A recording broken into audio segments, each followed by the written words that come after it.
Well, hi guys. Welcome. And who dat? I'm Joe.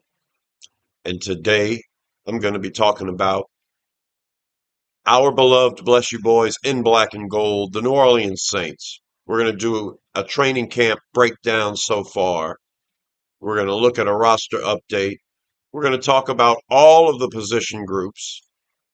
And we're going to talk about who's hot, who's not, and how do the Saints look going into their first preseason game this weekend versus the Los Angeles Chargers. So, the way everything works out, in my opinion, there's three stages to training camp. We've completed our first stage, which included a week of padless walkthroughs, and then we finally got on into some team drills. The pads came on, and training camp in the last 2 to 3 weeks has evolved into, scrimmage even, and we're getting a lot of work done now. We didn't get a lot of work done in the OTAs and the mini camp. It was basically install. Never had an 11 on 11 or a team drill or anything like that. So we'll see. Is this team ready for a preseason matchup? Yeah, it's going to be all preseason, I think. All three games before we figure out where this team really is. We're going to talk about where we're at right now through the first stage of training camp. The Saints are boarding a plane tomorrow for California, and they're going to spend about a week and a half out there. They're going to train in California. They'll play their first preseason game against the Chargers there. Then they'll continue to train. And then their second and third preseason games are in Louisiana. It's kind of interesting. They're going to be leaving California, flying back to New Orleans right before their home game. Okay, so that's it kind of feels like a travel situation, like it's an away game. The more adversity, I guess, the better. The third preseason game is against Sean Payton's Broncos in the Dome. And then the week after that is kind of like the bye week before the regular season starts. And during that week after the third preseason game is when player rosters cut down from 90 to 53. And then you basically have a week and a half with your 53-man roster leading up to that first regular season game, which will be September 7th against the Cardinals in the Dome. So let's take a look at how the first stage of training camp has broken down. And what I do is I show you the complete roster and we go through each position group. I think it's the best way to look at the team. See everybody that we have. I'm going to show you all 90 players. Now, I'm actually going to show you 92 players because two of them, tight end Foster Moreau and tight end Taysom Hill, are on the PUP list. So they don't count against our roster right now. Let's look at the offense first.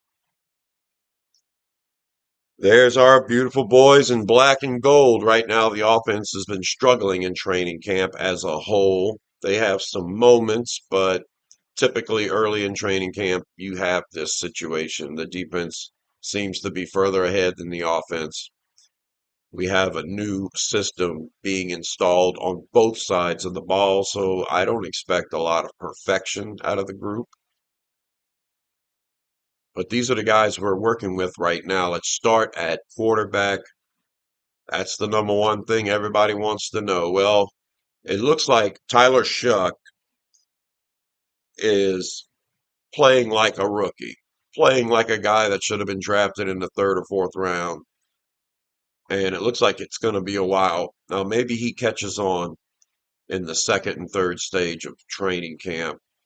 And by the time the regular season starts, we're comfortable having him as the backup. I know because he's a second round pick, we're going to want him to get some time. Let's say we start the season with Spencer Rattler, who's been looking pretty good so far at training camp, the whole offseason, actually. Let's say we start with Spencer Rattler at quarterback. Are we confident enough in where Shuck is that we want him to be the primary backup? I think right now Jake Hayner is probably a more consistent player in camp than Shuck. But of course, Shuck has all the upside. So the fact that he's a second round pick, I think at some point we're going to want to throw him in there and see what he can do. So if anything happens, if we decide to start Spencer Rattler and any adversity occurs, then I kind of expect Shuck to get thrown in there. But for right now, I've got to go with Rattler as our starter. That's Bellamy. He wants to make a he wants to make an appearance, and I got Miko at my feet down here. Anyway, Jake Hayner's doing fine. No longer on the team is Hunter Deckers. We cut him, and with the extra roster spot, we signed a third punter. Unbelievable. A guy named Kai Kroger. So, yeah, I guess we're not comfortable with the punters right now, but we seem pretty comfortable at the quarterback position. Maybe once, what I'm thinking is Foster Moreau comes off the PUP list, he becomes an active roster player. We're going to have to cut somebody. At that point, it'll probably be one of the punters. We've got to narrow this thing down. I don't think we can go into the third preseason game with three punters, but we'll see. The new guy that we got, Kroger, he was punting with South Carolina the last couple of years and had a really good career. So, all right. So the quarterback position, I think it's going to end up this way. I think we're going to keep three, and I think Hayner's going to be our emergency guy, even though Hayner could probably jump into a game and produce as well or maybe better than Shuck. I think Spencer Rattler's the guy right now, and we just ride with it. And before I go into any other position on offense, my personal belief is that if Shuck is struggling this much right out of the gate, and we're still calling it a three-man competition, there may be some preferential treatment towards Shuck with this coaching staff, and that eventually may happen. But Rattler's going to have to show a lot more consistency, which apparently he's doing right now in camp. He's going to have to show a lot more than he did last year when into the he was thrown to the wolves with a team that had nothing but street players and backups. A lot of those street players and backups are still on the team. That's at the wide receiver position. Let's talk about running back next. Alvin Kamara's the star. He's probably not going to get any playing time in preseason. And it's a cluster behind him. We're not quite sure exactly how this is going to work out. Kendre Miller has been healthy all training camp. He's been healthy all off season. So that's a plus. And Kendre Miller has an ability. He's got a prototype at running back that nobody else really on the team has. He's big, he's strong, he's fast for as big as he is. And when he gets it going, he's a really good back. His issue has always been staying healthy and picking up the little nuances of the game. That's where Kendre Miller's going to fall out of favor with this coaching staff if he doesn't do the little things, pass protect, line up in the correct place, be a strength in the passing game. So, but Kendre Miller's here. He'll probably get some run in preseason. Hopefully, he stays healthy. The problem is Devin Neal hurting a hamstring. Now, this happened to him today, which means he's going to miss a couple of weeks, which means he's going to miss the first two preseason games likely. And we would love to see the rookie Devin Neal out here competing. The thing is, I think there's a roster spot for Neal, whether we see good or bad from him on the field. Now, we don't get to see him probably at all until the third preseason game. But I think one of these roster spots for the running backs got to go to Neal. And then we may keep two more. There's a battle with the veterans going on right now. Clyde Edwards-Helaire and Cam Akers. And right now, Edwards-Helaire has the slight advantage in training camp. Cam Akers has been making some mistakes, and he just really hadn't been standing out. And I kind of look at those two as another roster spot. A veteran who has a lot of experience that can go in there and have a few starts if need be. Right now, it's Clyde Edwards-Helaire outperforming Cam Akers. And then that fourth spot is going to come down to either Velus Jones Jr. or Marcus Yarns.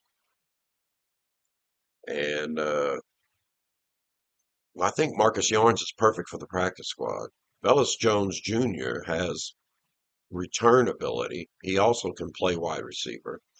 So, and he's looking pretty solid in camp overall. So is Yarns. But I think when it's all said and done, if we keep four running backs, I think Velus Jones is going to be that fourth guy. Kamara, Devin Neal, Kendre Miller, Clyde Edwards-Helaire, and then Velus Jones can fit into this roster if we decide we need a special teamer. And like I said, that's going to be taking either Kendre Miller's place or taking the veterans' place if they decide they'd rather have youth or that special teams ability with that extra back. So we're going to keep an eye on those things as far as the running back goes. I'm really bummed about Devin Neal having a pulled hamstring and having to be out for a couple of weeks. All right, wide receiver. This is the ragtag group that I was talking about earlier. We had to see a lot of these guys play at the end of the year last year, and it wasn't very impressive, and we haven't done a whole lot to improve the group. Chris Olave and Rashid Shaheed both look like great players in this league, and they're both healthy right now, and they're going to be our starters. Brandon Cooks is a solid guy. He's definitely got a roster spot. He's been a plus for this team in the locker room, and he's been productive enough in camp. Productive enough because nobody else is really standing out. Mason Tipton is the only other guy that's really doing a lot and being consistent. Mason Tipton had a great off season last year leading up to the regular season, and he got, some injury problems, but when he had a chance to play, and everyone had a lot of chances to play at the end of the last year, nothing really came out of Tipton's play. So being a camp star right now, that's just old news to me. Same thing happened last year. And I got to see it in the preseason games, and I really have to see it translate in the regular season. All things being perfect, Olave and Rashid and Cooks are your top three, and you don't have to worry about this depth. But we had to worry about this depth last year. And last year we had to rely on Cedric Wilson, and that wasn't happening. We had to rely on Bub Means, and he was injured. We had to rely on Dante Pettis, who is a good special teamer and is being pretty consistent this offseason. We had to rely on Kevin Austin Jr., who's got the body type that we don't really have on this team. And I wish that Austin Jr. would be more consistent, but he just isn't a consistent player. We have Donovan Peoples Jones, the veteran that's on the team right now, and he's got decent size. He's our primary backup punt returner right now. Maybe there is a spot for Donovan Peoples Jones. He's got the height that's bigger than 6'1". The special teams is going to be a big focus here. Dante Pettis finds a place on this team if he contributes in special teams. And I think that's the only way Peoples Jones makes the team right now. You're going to keep six wide receivers at the most. Olave, Shaheed, Cooks. And it's just a wide open door right now. If I would talk about the next two players up based on training camp, it would be Dante Pettis and Mason Tipton easily.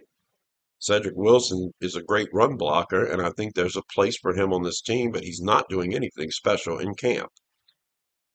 And neither is Bub Means, and that sucks because I love Bub Means. I love the potential, and it's just not happening right now. Of course, the preseason games are going to determine a lot of this. But like I say, after Brandon Cooks, you're talking about pretty much the same group of players we had to rely on last year, and it just didn't work out that great. Cedric Wilson, Bub Means, Dante Pettis, Kevin Austin Jr., Mason Tipton. We saw all those guys last year. So that's something to keep an eye on in preseason. I think these backup wide receiver positions are going to get determined a lot like the backup running back position. Who's going to contribute on special teams and who's going to stand out in these preseason games? All right, tight end. Oh my goodness.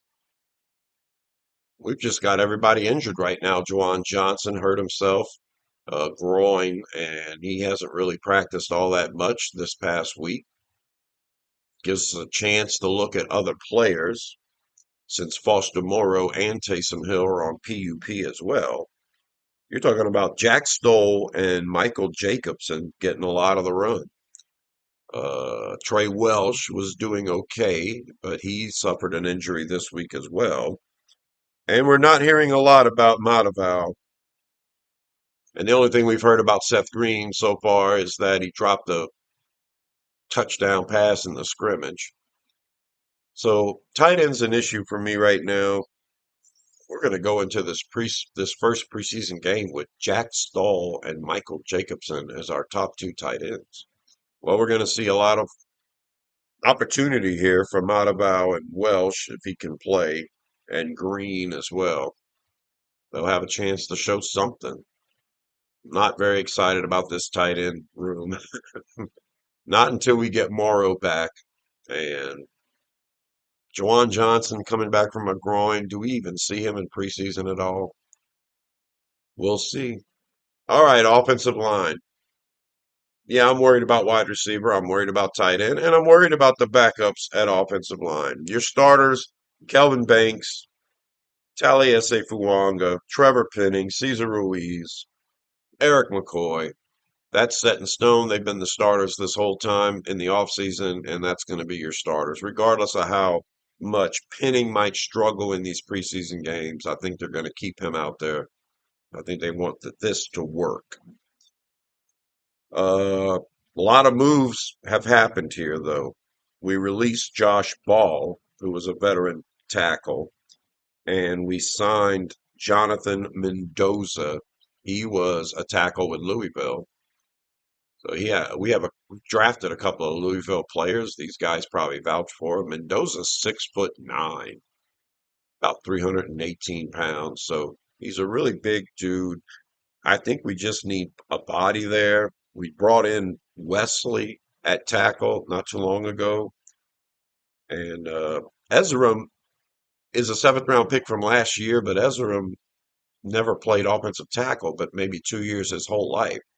So this whole rookie contract with Ezram, it seems to me, just seeing if the guy can play tackle at all, much less in the league. So I'm not too shocked that we're constantly bringing bodies in here. I don't know if we're completely sold on Landon Young. I know we like Easton Kilty right now, but bringing in Wesley a couple of weeks ago and then bringing in Mendoza this week after getting rid of Ball, it seems to me like we've got questions at backup tackle. Banks and Fuanga, if they stay healthy, best case scenario for the Saints. I would hope Landon Young fits into this offense. I think we've seen enough from Landon Young at tackle and guard to feel like he's a decent guy to have on the roster.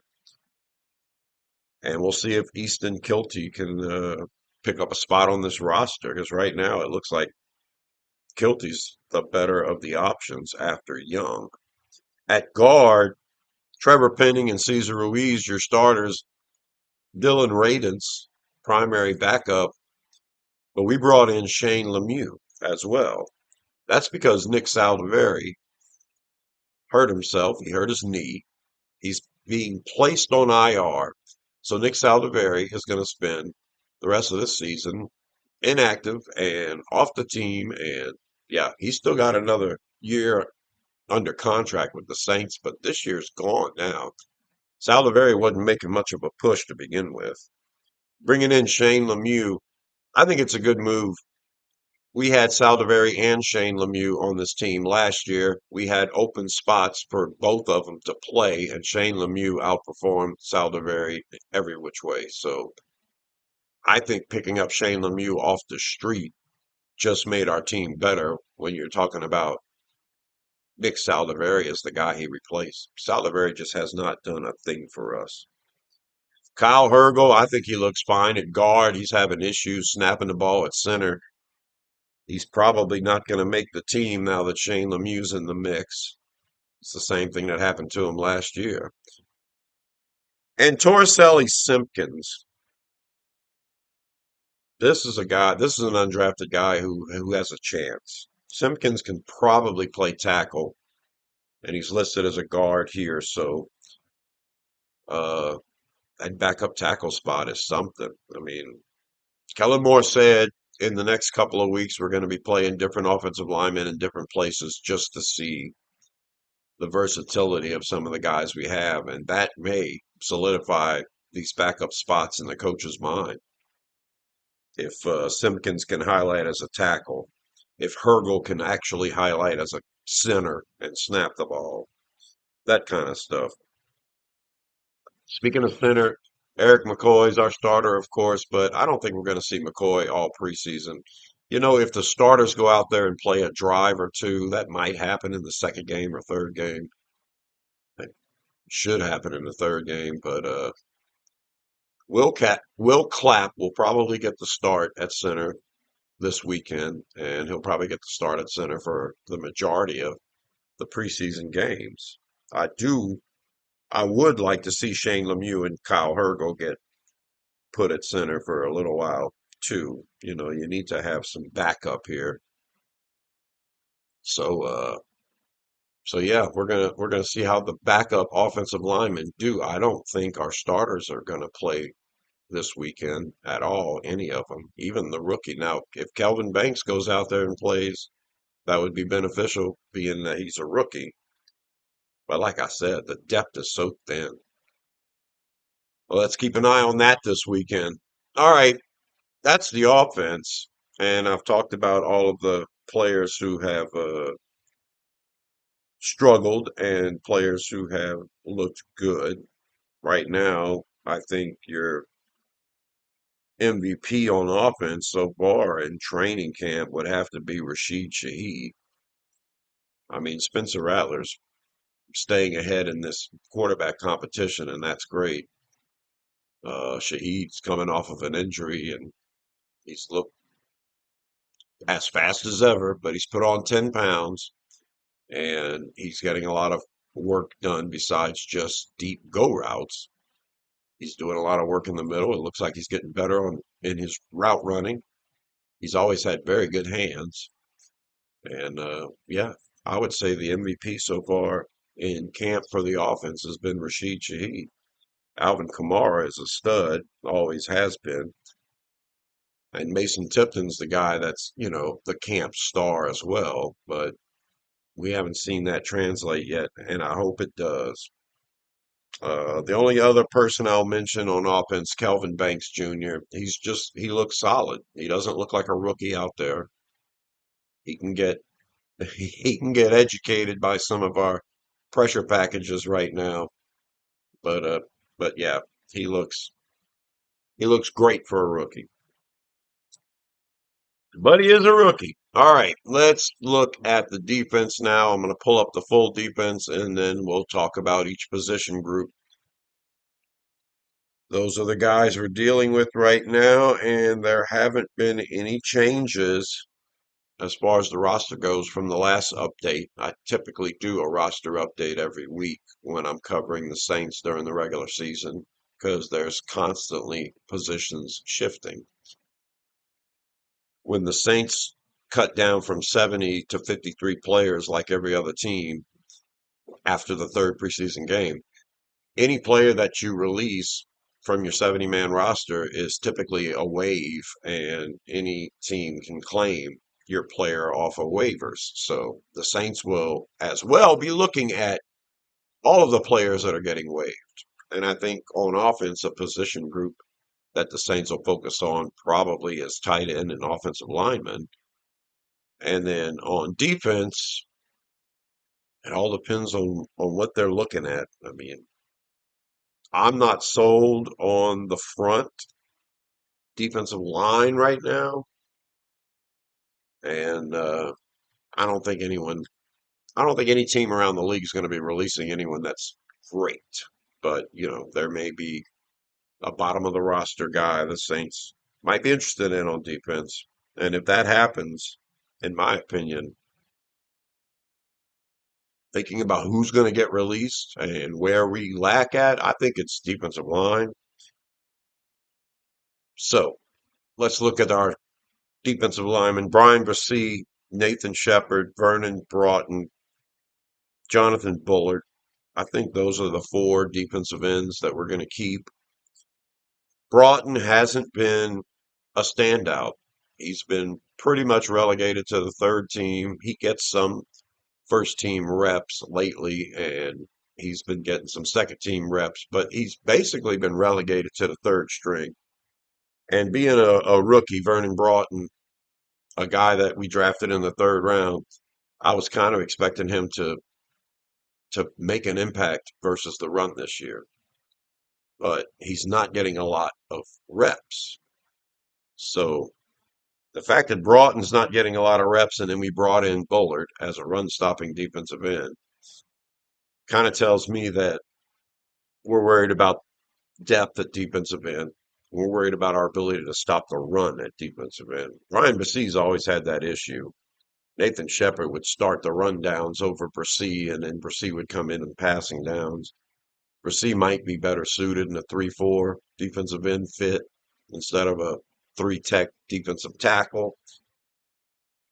But Nathan Shepard is still on this team, and he's still performing in camp as a solid veteran guy. So I can't cancel Shepard out, although I wanted to after we signed Jonathan Bullard. Bullard's been looking fine at defensive end, stopping the run. Maybe Bullard gets the start ahead of Rasee on run downs with Shepard at the other end. That's a possibility because they're all starting ahead of Vernon Broughton. The thing with Broughton is he can play defensive tackle too. So also at end, Jonah Williams and Amari Thomas. I think they're long shots to make the team, but Jonah Williams has experience in this defense and can be a stand-up edge rusher as well. So it would not shock me if we cut Nathan Shepard and kept Jonah Williams, but I think Williams will be the guy on the practice squad. And Vernon Broughton will probably be our fourth defensive end, but he'll be able to highlight a defensive tackle as well. Devin Godchild is going to be our starting nose tackle, and he's looked great. I think our run defense in training camp so far looks a lot better than it did last year, in great part because Godchild's on this team. He's a big, strong, mammoth guy. He's doing everything you need a run stuffing nose tackle to do, and it's made a difference. If something happens to Godchild and you got to put another guy in there, Colin Saunders, I just don't know if he's the guy that can make anything happen. Christian Boyd's trying to make things work right now, and he's getting the run at nose tackle, but he would have to probably take an epic leap just to start ahead of Saunders. And Ridgway's there as well. Ridgway got hurt this week, but Ridgway's been playing. And yeah, I think this is where Vernon Broughton fits in pretty good. Although he may be the fourth defensive end on the team, I think Broughton could be used at that nose spot. To give Gottschall a spell, I'm just not sure if Saunders is going to make it or not. We'd have a really thin defensive line if we cut Saunders or even Ridgway or Boyd. I mean, so that's why I think the Saints would focus on defensive line if we were going to go and grab someone off waivers. Because I think the depth there is pretty questionable. All right, the outside edge rushers. Our starters are obviously Chase Young and Carl Granderson, and Cam Jordan's going to be a primary backup. So we may keep one other player. We should keep at least one other player. And that's a tough one to choose. We've got the seventh round pick in Fadil Diggs, who's just been okay in camp so far. You got the free agent Chris Rump, who has experience in this defense with Brandon Staley, and Rump's looked really good. He's had a few sacks in camp so far. Rump's looking better than Isaiah Foskey, and though Foskey was a second round pick for this team several years ago, I don't think that's going to matter. Training camp and preseason games is where we're going to see if Foskey can make a difference. Foskey's there, he's playing, and he has special teams ability. So if a guy like Foskey beats out Rumpf, I think it'll be because of special teams. Because I expect Rumpf to be a solid veteran contributor on the field if called upon. And Rumpf should be our fourth guy. Josheen Davis, the undrafted free agent, rookie free agent this year, has looked really good. He looks better than Foskey right now. And Powell's the last guy on this list. I think Josheen Davis and Chris Rumpf are the guys competing right now for that fourth spot. And seventh round pick Fadil Diggs may end up on the practice squad. And yeah, Isaiah Foskey may end up on the street or on our practice squad. You know, second round pick. No one wants this guy. No one's going to give you anything for this guy. They might claim him off of waivers, but I don't know why they would. He hasn't done anything in his 3 year career so far. So yeah, edge rushers, Chase Young, I'm expecting big things from him. Carl Granderson, I'm expecting big things from him. And then you have Cam Jordan that should get 10, 15, 20% of the plays as a rotational guy. You can put him on the line too. And then your fourth guy is either going to be, in my opinion, Chris Rumford, Jasheen Davis. Now let's see what happens in preseason. Maybe Fadil Diggs steps it up. Maybe Isaiah Foskey steps it up. The middle linebacker spots, that's set in stone. I think you know your four middle linebackers. Demario Davis, Pete Werner, Danny Stutzman, and Nephi Sewell. I think those are your four guys, and everybody else is going to hope to make the practice squad unless we keep more than four middle linebackers. But Davis and Werner are your starters. Stutzman has been a great addition through the draft, and he looks perfect and ready to go. I think Stutzman is going to be that number three guy. I think you just have to put him on the field. You know, Nephi Sewell has a few years under his belt, and he's looking great. He's making plays happen in training camp right now. And Sewell's a great player to have, maybe because of the veteran experience. He gets the nod as the number three linebacker, but I think Stutzman's too good of a player to not plug in there. So if anything happens to Davis or Werner during this season, or if any of them need a break, I think you're going to see Stutzman go in there next. And I really like Sewell, so I'm very happy with the linebackers. I think DeMarco Jackson's a fine player. I think Jalen Ford still has a lot to show, and Stallbird's a versatile guy.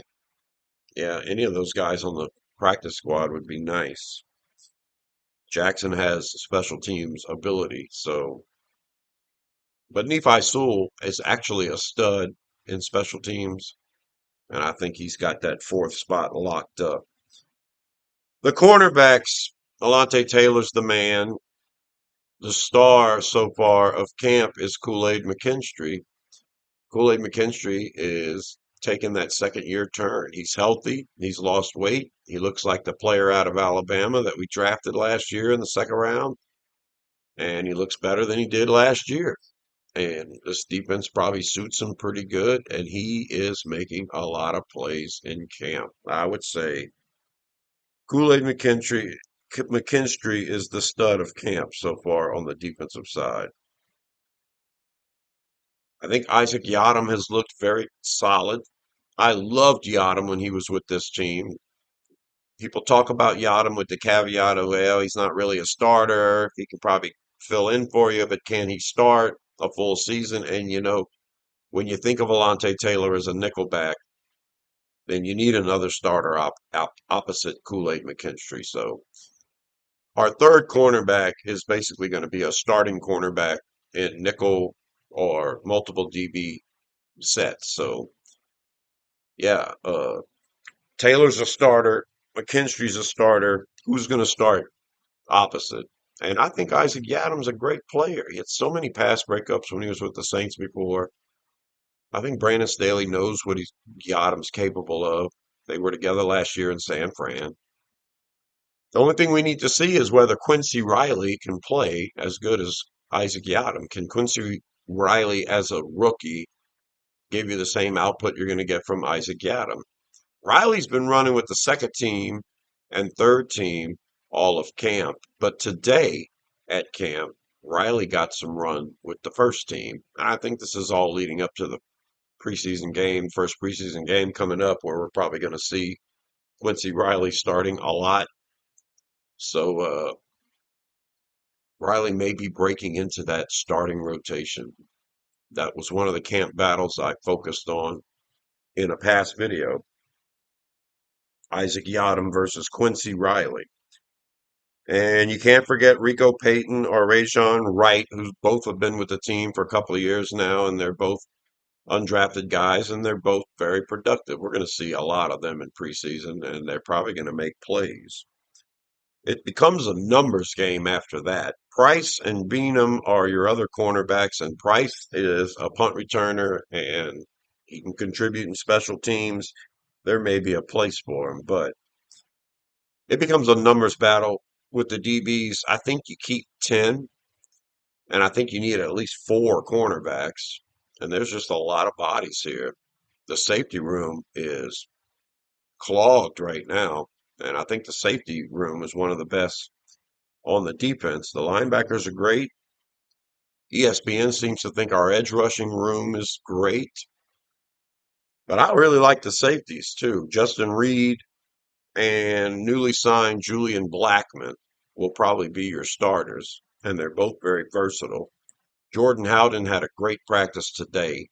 Howden was running with the first team ever since Tyrann Mathieu retired, and Jordan Howden's making plays.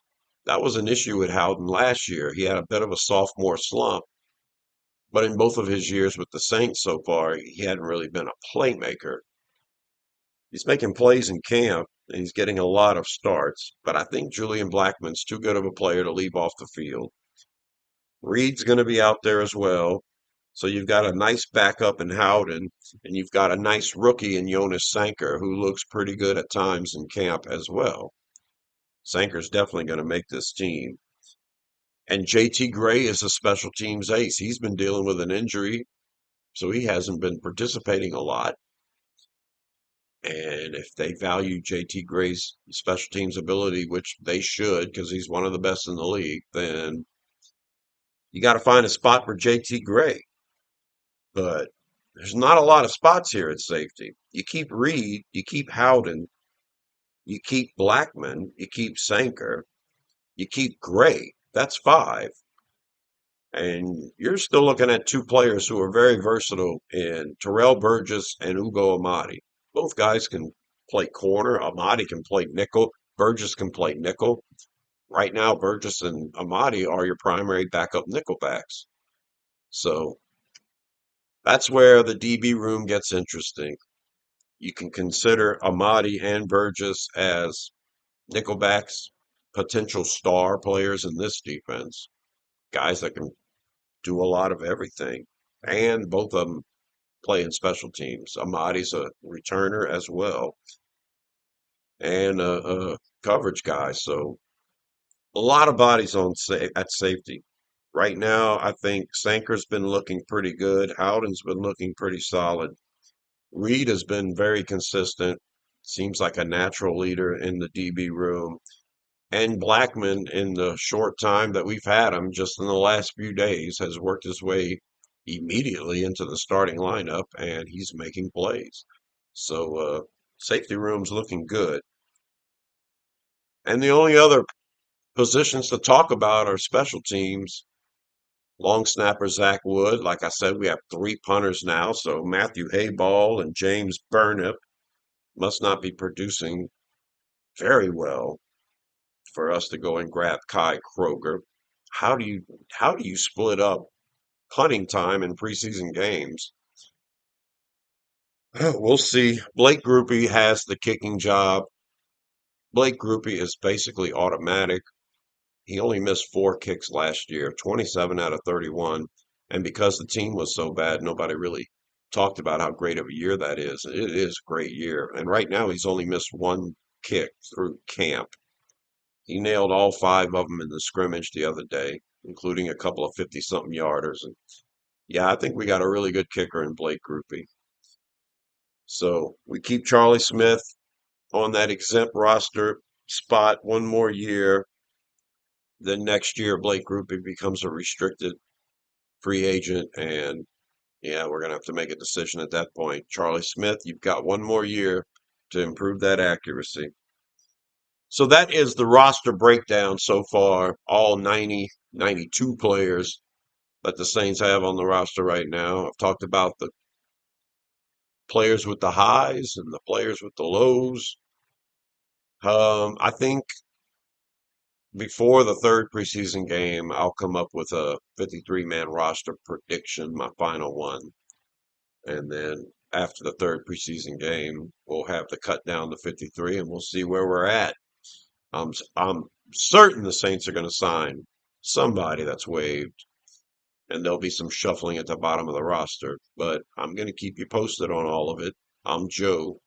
This channel is Rosenfield 10. Subscribe to my channel if you want to see the full roster breakdown like I've shown you. Nobody else does it. And I'll be covering the Saints all year long. So if you are a if you're a Houdat fan, subscribe to my channel. And until the next one, I'll talk to you later. Houdat!